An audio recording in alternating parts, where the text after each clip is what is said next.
Croagh Patrick isn't the only place pilgrims flock to in this part of Ireland. Every year 1.5 million people visit Knock Shrine, and it's so popular that they even built the airport next to it to cope with the number of visitors. Sean Fletcher has been along to find out more.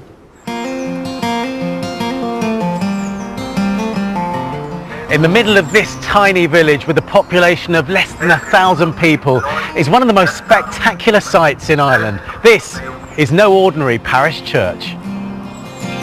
The village of Knock is 30 miles east of Croagh Patrick, and the shrine and the neighbouring basilica dominate the landscape around here. I'm joined by Father Richard Gibbons to find out what happened in the 19th century that led to this tiny village becoming a place of worldwide pilgrimage.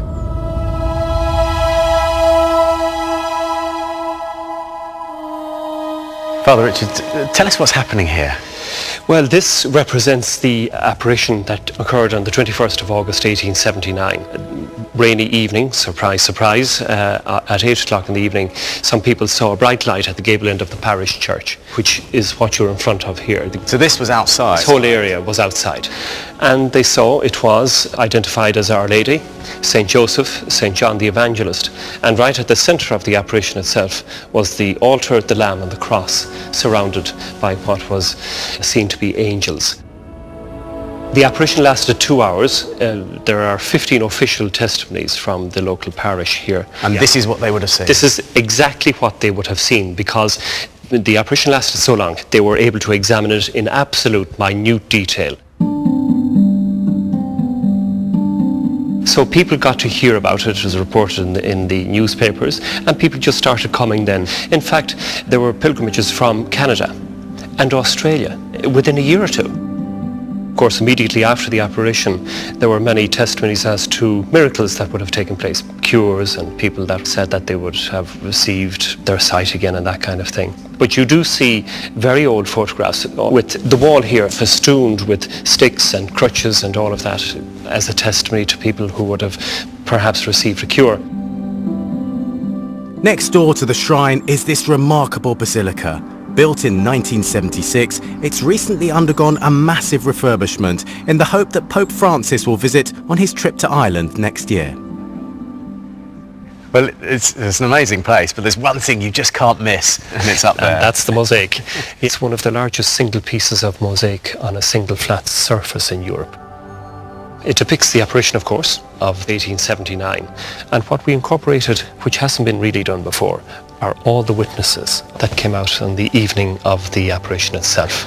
And these are people that came from various different parts of the village to see the light at the gable end. What I really like is the rain. Yes. I think it's coming in at an angle, isn't it? Almost horizontal. Irish rain gets you no matter where you go.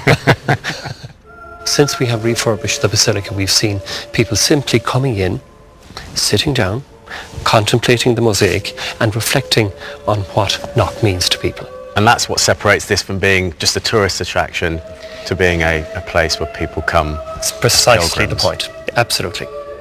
This is a special, unique, sacred place where people can come. There's an interaction, there's a connectivity, there's a religious dimension. Otherwise, what's the point of it?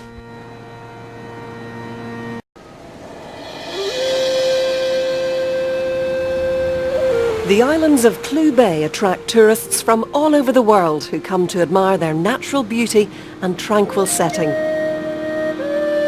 In the middle of the 16th century, one family ruled the land and the sea around these parts, and their new young leader broke all the rules. What's unusual is that these islands were ruled by a woman, Croagh or Grace O'Malley. She was born in Clew Bay, the daughter of the chieftain of the O'Malley clan, and she took charge in her mid-20s.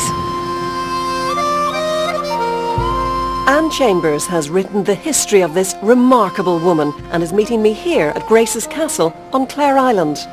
And tell me, who were the O'Malley clan? Well, the O'Malley's were one of the many tribes of Ireland, or the clans of Ireland, but the big difference between the O'Malley's and most clans in Ireland were they were a maritime clan, and they controlled the seas off this coastline, off the west coast of Ireland. And tell me, how did Grace become chieftain? A woman could not become chieftain by right of Brehon or Gaelic law, but Grace O'Malley simply made herself a chieftain by bravery, by courage, by being successful, and by establishing her own little seafaring empire. And also a little bit of piracy and plunder on the side, which was part and parcel of maritime life everywhere. This sideline earned Grace the title the Pirate Queen.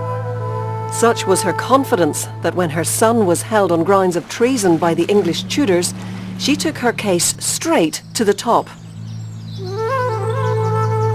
Tell me about the time, Anne, that Grace O'Malley famously met Queen Elizabeth I.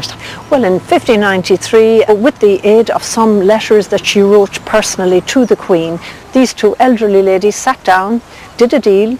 Grace's son was released, and more importantly, I suppose as well, Grace was allowed, with permission of Queen Elizabeth I, to go back to her former trade, as she euphemistically described it as maintenance by land and sea.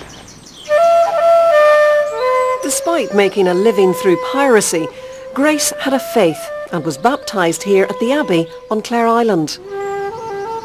Grace was a Celtic Christian. Tell me about that, Anne. Well, Christianity in Ireland at the time of Grace's birth was still, in theory, Catholic.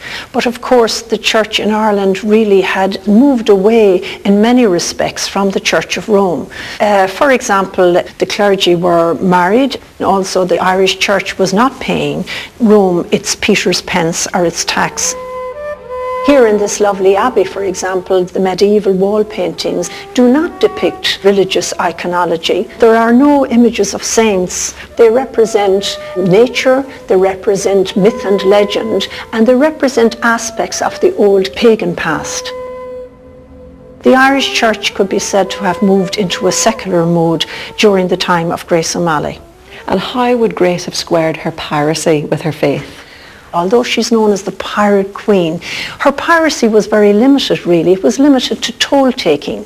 This was a very busy and indeed a very dangerous watery highway, and ships passing through this had to pass through Grace O'Malley's waters. So she imposed tolls for safe passage. And very lovely to see her resting place, very well preserved here in the Abbey. Absolutely. This is the traditional resting place of Grace O'Malley, and as you can see, it was a tomb created for somebody of importance. She died in 1603 at the great age of 73 years of age, which in the 16th century was quite a remarkable age, and thousands of people make the pilgrimage here every year to see her tomb, and I think myself it is a fitting resting place for a pirate queen. Our next hymn is a favourite of seafaring folk and comes from Port Sunlight in Cheshire.